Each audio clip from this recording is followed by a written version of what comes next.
कई जगह पर टैप से जब आप लगाते हैं और उसमें लीकेज के इश्यूज ना आए, टेफ्लॉन कितना लगाना है या वो टूटे ना, उन चीज़ों को ध्यान कैसे रखना है। मैं आपको एक एग्जांपल दे रहा हूँ कि ये आपका पाइप का सॉकेट है, जैसे आप CPVC या PPR या UPVC यूज़ करते हैं, तो उस एल्बो में इस तरह का एक सॉकेट लगा होता है जिसमें इस तरह की आपको थ्रेड्स दिखती हैं। कोई भी टैप जो आप लगा रहे होते हैं, angle valve, bibcock, long body, short body, जिसको भी आप लगा रहे होते हैं, तो उसमें ऐसी थ्रेड दिखती है। ठीक है, ये मेल है, ये फीमेल है। इसके बीच का गैप भरने के लिए ही टेफ्लॉन टैप लगाना होता है। जैसे अब मैं इसको टाइट कर रहा हूँ यहाँ पर, तो ये जो बीच में इसका प्ले आएगा, ठीक है, ये जो इसका प्ले यहाँ पर बीच में आ रहा है, ये इन दो चूड़ियों के बीच का जो गैप होगा उसको सिर्फ फिल करने के लिए हम टेफ्लॉन टैप यूज़ करते हैं। धागा और टेफ्लॉन टैप दो तरह की चीज़ें लोग यूज़ करते हैं। धागा यूज़ नहीं करना चाहिए, क्योंकि वो एक ऐसी चीज़ है जो मरने के बाद, मतलब कटने फटने के बाद भी वो वहीं रहता, ख़त्म नहीं होता और ज़्यादा टाइट हो जाता है, क्योंकि उसको सफ़ेदा या उसका सॉल्वेंट के साथ लगाते हैं। टेफ्लॉन टेप एक अलग तरह की चीज़ है, और ये जितना आप इसको टाइट करते जाओगे उतना कट के ख़त्म होता जाएगा, या फिर वो पीछे की तरफ आता जाएगा। एक कंडीशन आती है जो पीछे की तरफ आकर के वो एक ओरिंग की तरह सील बना लेता है, वॉशर की तरह। इसलिए टेफ्लॉन टैप लगाते हैं, और जो बहुत आसान भी होता है लगाना, जिससे और उसकी वजह से प्रोडक्ट की लाइफ पर भी फ़र्क नहीं पड़ता, मतलब लाइफ कम नहीं होती धागे के मुकाबले। धागा बिल्कुल एकदम लाइफ को कम करता है, क्योंकि वो टाइट करते हुए जोर लगता है। तो ये जो गैप है, इसको भरने के लिए सिर्फ आपने टेफ्लॉन टैप लगाना होता है।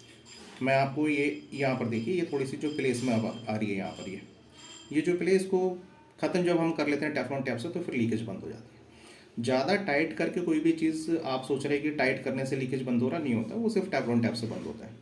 आप किसी भी क्वालिटी का आप टेफ्लॉन टैप ले रहे हैं, तो वो आपने देखना है कि मैक्सिमम जो टेफ्लॉन टैप की रिक्वायरमेंट है, तो 25 राउंड से ऊपर होती नहीं है।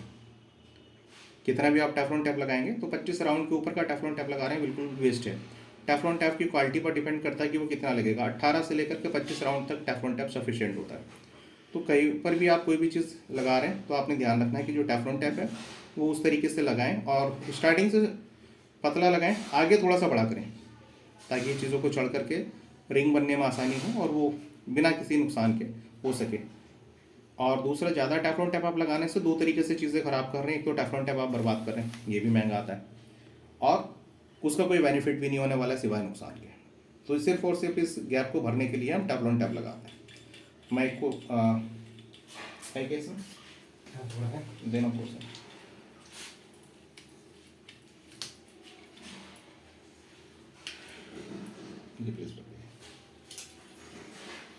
टेफ्लॉन टैप को लगाने के लिए पकड़ना कैसे होता है। मैं ये टेफ्लॉन टैप यहाँ से इसको, ये जो पोर्शन है इसको आपने उल्टी साइड पकड़ना है, मतलब जिधर आपने उधर साइड नहीं पकड़ना, उसके अपोजिट पकड़ना है। थ्रेड पर आपने इसको यू रखना है। यू रखने के बाद इसको हल्का सा फिंगर से दबाए रखेंगे, और इस राउंड को इस तरीके से लेंगे। ये पूरा की पूरा टेफ्लॉन टैप ऐसे आएगा।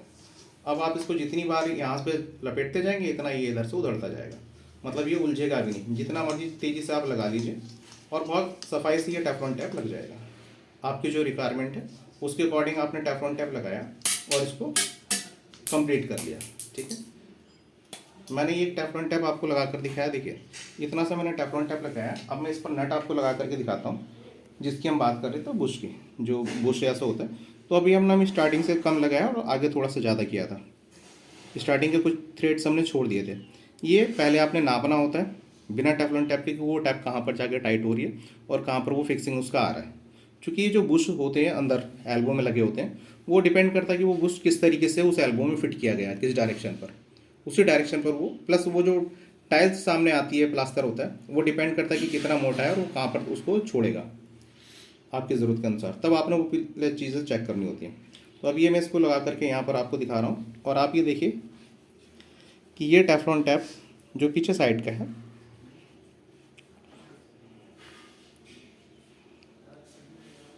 अब देखिए यहाँ पर मैंने ये टाइट किया, और इतना सा टाइट करने से कोई भी चीज़ की लीकेज होगी वो ख़त्म हो जाएगी, क्योंकि ये जो प्ले है इसकी वो ख़त्म हो चुकी है।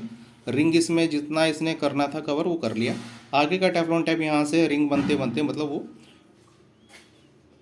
पूरा कंप्लीट इसका प्रोसेस हो गया है। अब मैं इसको अगर आपको खोल के दिखाता हूँ,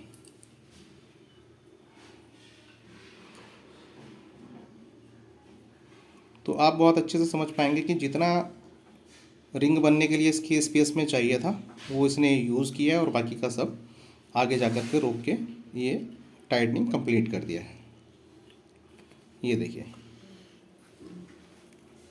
ये टेफ्लॉन टैप यहाँ से इसने थ्रेड का बीच का गैप ये कवर कर लिया, इतना इसको यहाँ चाहिए था, और लास्ट का ये रिंग बन करके यहाँ पर ये फ्लैट रुक गया लीकेज रोकने के लिए। तो इस तरीके से आपने टेफ्लॉन टैप टाइट लगाना है, लपेटना है, और उसके बाद उसको फिक्स कर देना है। एक और चीज़ आप देखेंगे, कोई भी पॉइंट जहाँ पर आपने एक्सटेंशन निपल यूज़ किया है तो उस एंगल कॉक या बिप कॉक पर आप टेफ्लॉन टैप नहीं भी लगाएंगे तो भी चलेगा। कैसे? उस एक्सटेंशन निपल में जो एलेंकी का गैप होता है उस गैप के पास में आपने एक कनेक्शन वाशर लगा दो। कनेक्शन वाशर के बाद उस प्रोडक्ट को टाइट कर दो।